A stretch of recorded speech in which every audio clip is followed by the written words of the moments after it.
시청자 여러분 안녕하십니까? 3월 4일 JTBC 아침엔을 시작합니다. 먼저 오늘 아침 주요 뉴스입니다. 중동 전쟁 닷새째 트럼프 대통령이 이란의 군사시설을 사실상 괴멸했다고 선언했습니다. 이란의 차기 지도부를 겨냥한 추가 공격도 예고했습니다. 확전의 우려 속에서 이번 전쟁으로 인한 사망자는 700명을 넘어섰습니다. 달러 값이 급등하며 원달러 환율이 한때 1,500원을 넘어섰습니다. 글로벌 금융위기 이후 17년 만입니다. 김민석 국무총리는 우리 경제 기반은 튼튼하다고 강조했습니다. 전쟁으로 국내 증시도 검은 화요일을 맞았습니다. 어제 코스피는 7% 떨어져 역대 최대 낙폭을 기록하며 5,800선 아래로 내려앉았습니다. 공천을 대가로 1억 원을 주고받은 혐의를 받는 강선우 의원과 김경 전 서울시 의원이 모두 법정 구속됐습니다. 경찰이 구속영장을 청구한 지 약 한 달 만입니다. 법원은 증거를 인멸할 우려가 있다고 밝혔습니다. 트럼프 미국 대통령이 이란의 군사시설을 사실상 괴멸했다고 선언했습니다. 이란의 차기 지도부가 아무도 남지 않을 거라며 추가 공격까지 예고했습니다. 하지만 중동 전역에서 충돌이 번지고 있어서 전쟁이 더 길어질 가능성도 큽니다. 로스앤젤레스에서 홍지은 특파원입니다. 전쟁 닷새째 트럼프 대통령은 이란 군사시설이 사실상 무력화됐다고 주장했습니다. They have no navy, it's been knocked out. They have no air force, it's been knocked out. They have no air detection, that's been knocked out. Their radar has been knocked out. And just about everything's been knocked out. 이날 메르츠 독일 총리와의 회담 도중 미국의 군사작전을 치켜 세우며 이같이 말했습니다. 이번 추가 공격은 이란 지도부를 직접 겨냥한 것이라고도 밝혔습니다. 트럼프 대통령은 이번 공격의 명분을 선제적 방어에서 찾았습니다. 이란이 이웃 국가와 이스라엘을 공격하려 한다는 정보를 입수해 먼저 움직였다는 겁니다. We were having negotiations with these lunatics, and it was my opinion that they were going to attack. So if anything, I might have forced Israel's hand. 이란의 차기 지도자를 묻는 질문에는 거침없는 답을 내놨습니다. Most of the people we had in mind are dead. Now we have another group. They may be dead also, based on reports. So I guess you have a third wave coming in. Pretty soon we're not going to know anybody. 지도부 제거와 추가 공습 가능성까지 언급하며 확전 우려를 키웠습니다. 곧이어 이란 국영방송은 이란산 드론이 두바이의 미국 영사관을 타격했다고 보도했습니다. 두바이 당국은 영사관 인근에서 드론 관련 화재가 발생했지만 부상자는 없다고 밝혔습니다. 이란과 이스라엘은 물론 주변국까지 사망자가 700명을 넘어섰고 미군 전사자도 6명으로 늘었습니다. 확전 가능성은 더욱 커지고 있습니다. 로스앤젤레스에서 JTBC 홍지은입니다. 이란은 호르무즈 해협을 지나는 모든 선박을 공격하겠다고 경고하면서 국제 유가와 가스값도 요동치고 있습니다.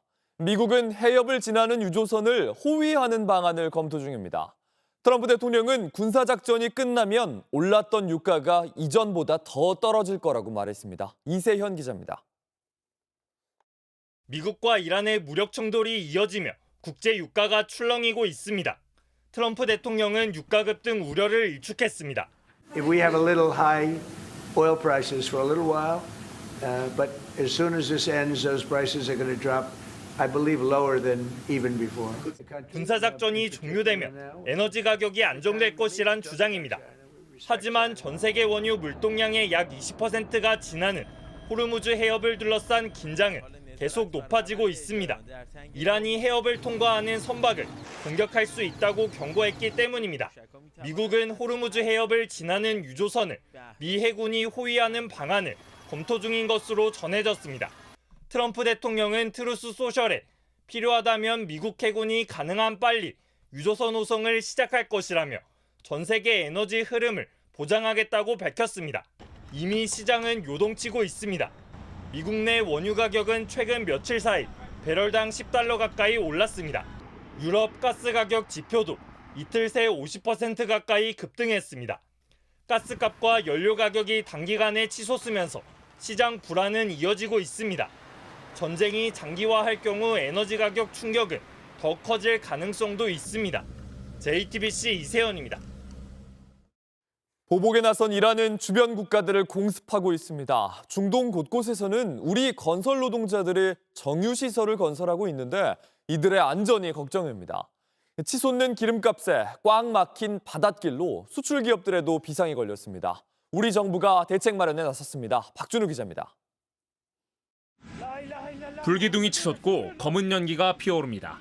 이란의 드론 공격으로 사우디아라비아의 국영 석유 회사인 아람코의 정유시설에 불이 난 장면입니다. 사우디에는 정유시설을 건설 중인 우리나라 기업들도 많은 상황. 당장 불이 난 곳에서 약 70km 떨어진 건설 현장은 긴장을 늦추지 못하고 있습니다. 주변에 계속 이제 휴가도 나오고 이제 왔던 사람들 다시 들어가야 되고 이렇게 왔다 갔다 한 게 지금 다 막혀 있어서 저희도 지금 좀 답답한 심정이죠. 카타르의 국영 에너지 기업 카타르 에너지도 이란의 드론 공격으로 LNG 시설의 가동을 중단했습니다. 이 때문에 동북아시아 시장에선 천연가스 선물 가격이 직전 거래일 대비 30%가량 급등했습니다. 이란의 호르무즈 해협 봉쇄 우려로 국제유가도 브렌트유 기준으로 7% 가까이 뛰었습니다. 식품과 가전, 화장품 등을 중동으로 수출하는 우리 기업들엔 비상이 걸렸습니다. 한 식품회사 관계자는 호르무즈 해협이 봉쇄돼 우회 항로를 이용하면 중동뿐만 아니라 유럽으로 가는 운임도 오를 수 있다고 우려했습니다. 재정경제부는 우선 이란 사태로 피해를 본 중소 중견 기업들에 20조 3천억 원 규모의 금융 지원을 제공하기로 했습니다. 정부는 장기화 가능성에 염두를 두고 대책을 마련하고 있다는 말씀을 드리겠습니다. 경제 분야에 있어서는 저희들이 국내 에너지반, 경제 상황 또는 공급망 반, 금융시장 반 해서 이렇게 대응을 하고 있습니다. 또 이상징후 발생 시 100조 원 이상 규모의 시장 안정 프로그램도 가동하겠다는 계획입니다. JTBC 박준우입니다. 글로벌 금융위기 이후 17년 만에 원달러 환율이 1,500원을 돌파했습니다. 야간 한대이긴 했지만 이란 사태로 달러 값이 치솟으면서 우리 경제에도 영향을 미친 겁니다. 김민석 국무총리는 우리 경제 기반은 튼튼하다고 강조했습니다. 송지혜 기자입니다. 원달러 환율은 오늘 새벽 2시 전날 주간 거래 종가 대비 19.6원 급등한 달러당 1,485.7원에 거래를 마쳤습니다. 앞서 원달러 환율은 야간 거래에서 가파르게 상승폭을 키우다가 뉴욕 증시 개장 30여 분 후인 우리 시간 0시 5분쯤 달러당 1,500원을 넘겼습니다. 이후 장중 한때 1,506원 가까이로 치솟았다가 1,490선 아래에서 거래를 마무리했습니다.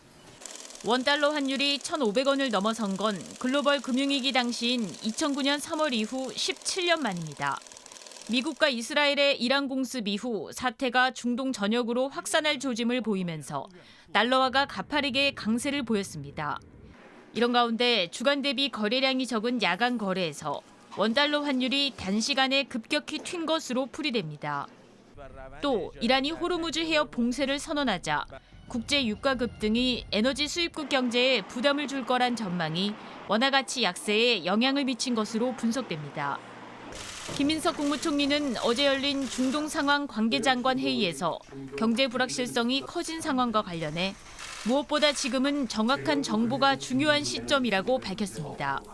경제에는 심리가 중요합니다. 각 부처에서는 사실과 다른 유언 비어나 가짜뉴스에 대한 모니터링을 24시간 실시해 주시고 그러면서 우리 경제의 기반은 튼튼하고 모든 관련 상황을 슬기롭게 극복할 수 있는 충분한 역량을 가지고 있다고 강조했습니다.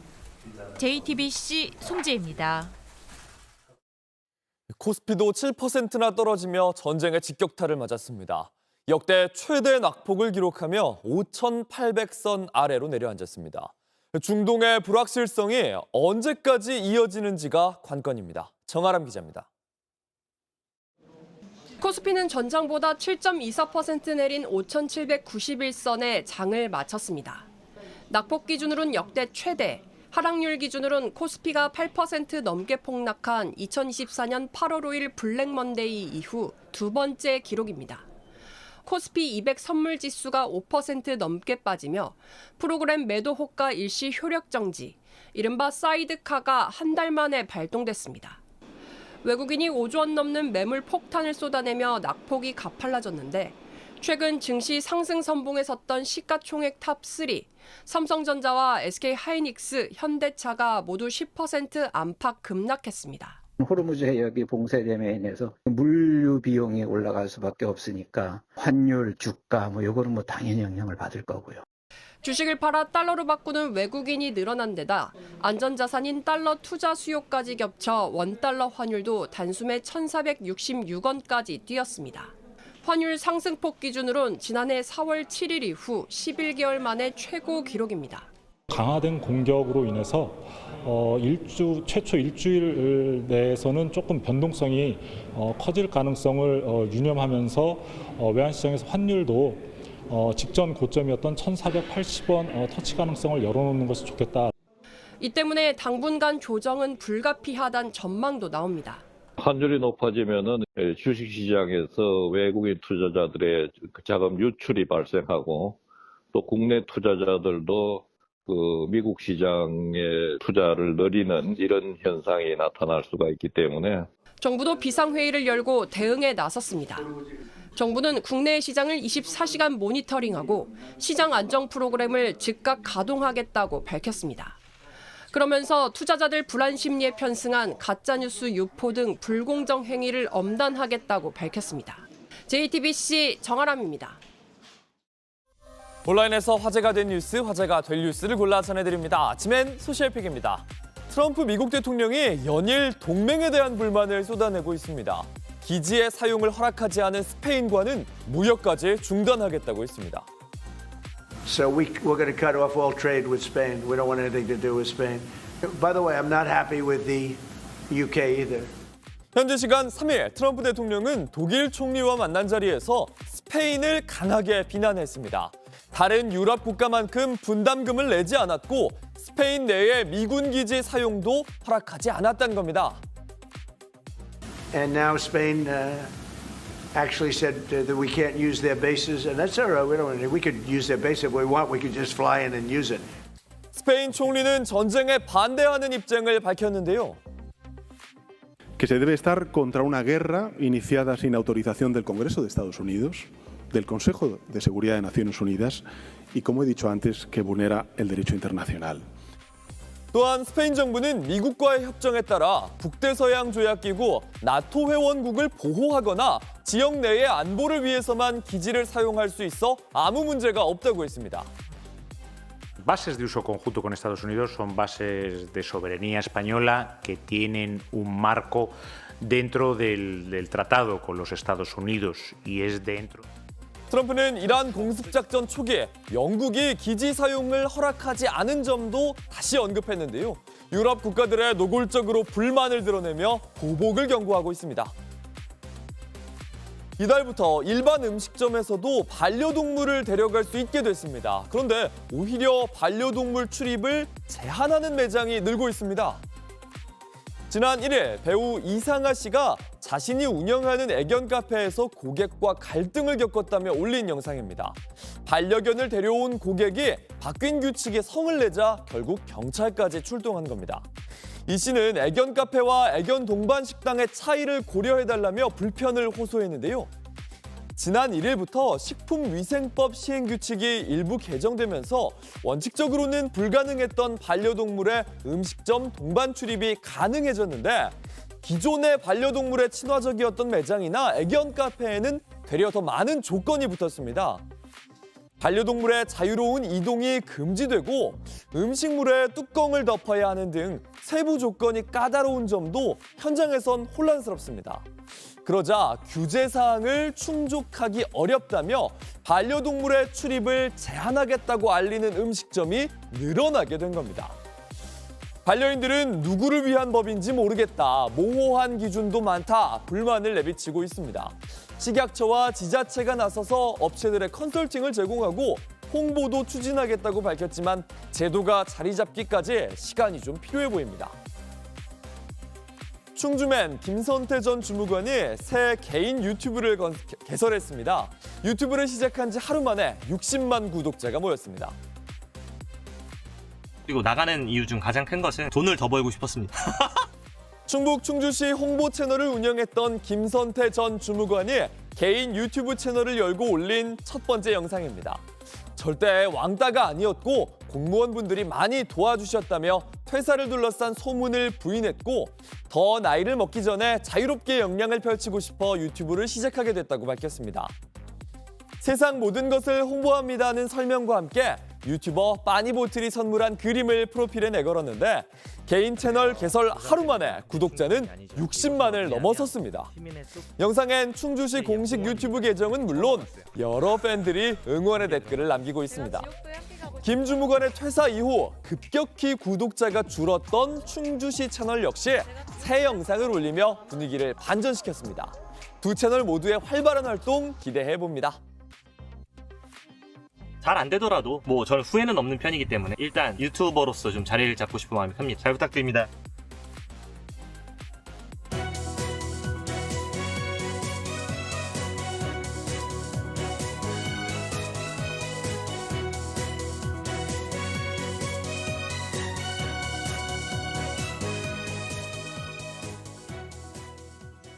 이재명 대통령이 필리핀의 마르코스 주니어 대통령과 정상회담을 갖고 조선과 원전 등 전략산업에서 협력을 확대하기로 했습니다.